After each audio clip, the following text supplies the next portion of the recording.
Halo, bertemu kembali dengan saya, Ike Farida, dalam Indonesia Law Study. Mari 7 menit bersama saya kita belajar hukum. Tapi sebelum saya mulai, jangan lupa untuk like, komen, dan subscribe.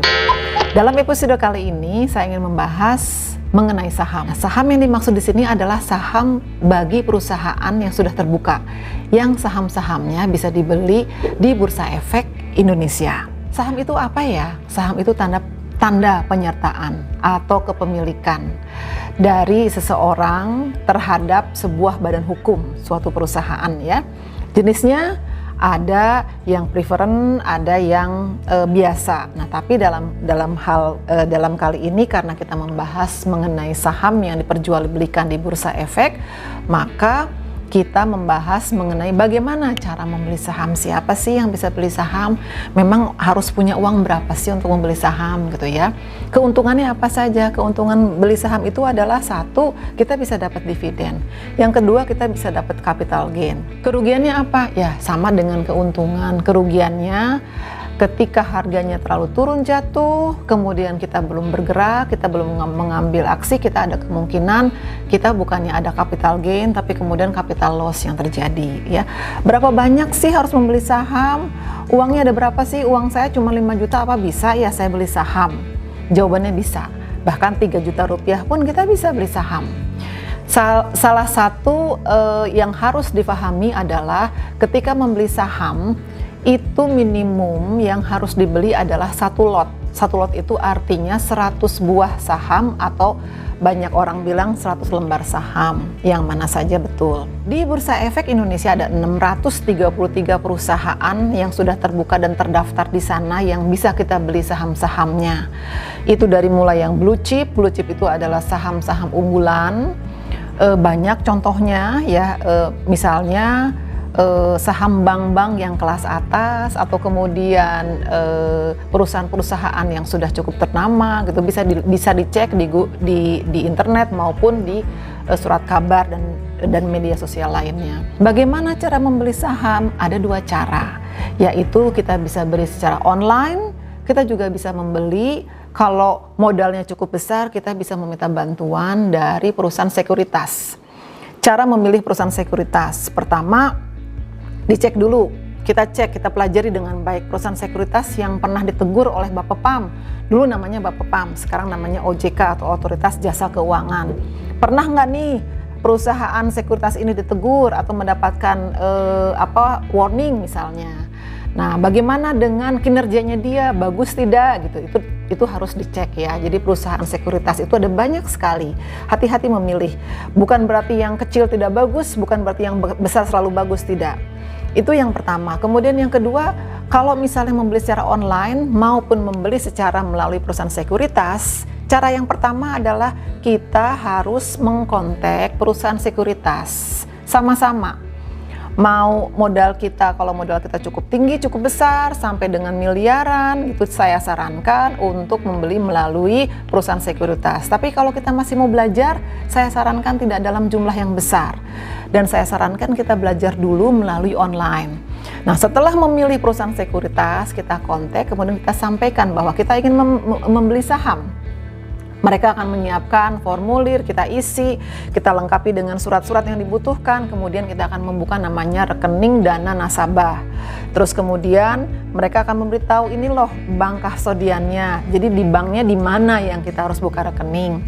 Itu ya, seperti itu. Terus kemudian yang lainnya adalah kita pelajari nih, kan buka pasarnya ada 2 sesi pagi dan sesi siang. Sesi pagi kalau setelah COVID itu jadi jam 9 sampai dengan jam 11.30.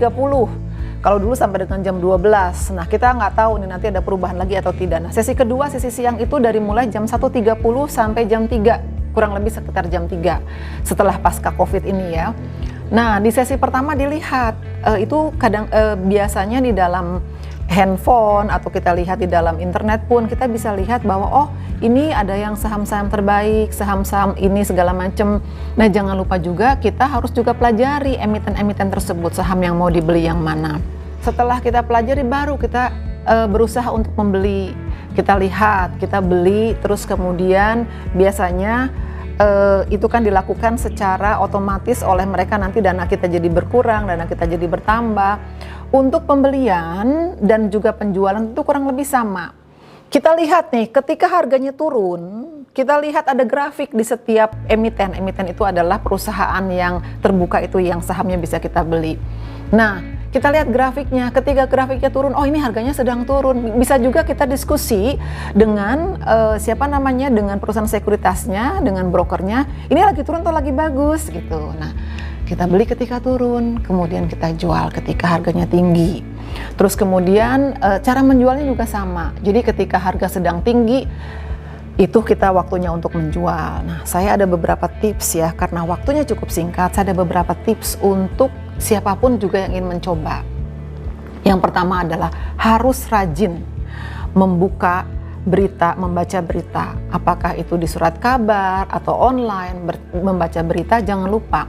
Ini dipengaruhi oleh 3 faktor. Faktor internasional, faktor regional, dan faktor domestik.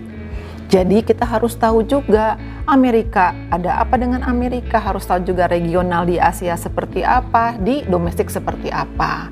Apakah ada faktor yang membuat stimulus akan saham naik ataukah akan turun.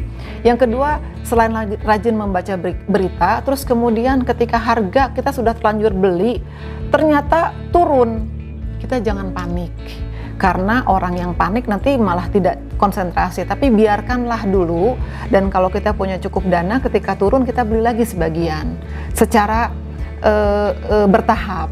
Nah, kemudian yang ketiga adalah juga jangan serakah. Maksudnya jangan serakah apa? Ketika harganya sedang naik, nanti ini sedikit lagi naik kali. Jangan, karena saham itu dia bergelombang. Jadi ketika kita sudah katakanlah sudah sudah untung 5% atau 7%, kita bisa lepas. Nah, kemudian yang lain adalah sedapat mungkin kalau dana kita besar, gunakan lebih dari satu broker, karena kadang-kadang mereka punya strategi yang berbeda, seperti itu. Terus kemudian yang berikutnya, saran yang kelima adalah jangan sekali-kali menjadikan jual beli saham ini sebagai mata pencaharian tetap. Sebaiknya kita ketika masih bekerja di sebuah perusahaan, lakukan itu.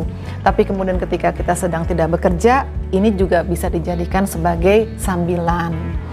Oke, demikian episode kali ini saya akhiri, dan sampai ketemu dengan episode berikutnya. Jangan lupa untuk like, komen, dan juga subscribe. Sampai bertemu kembali. Salam.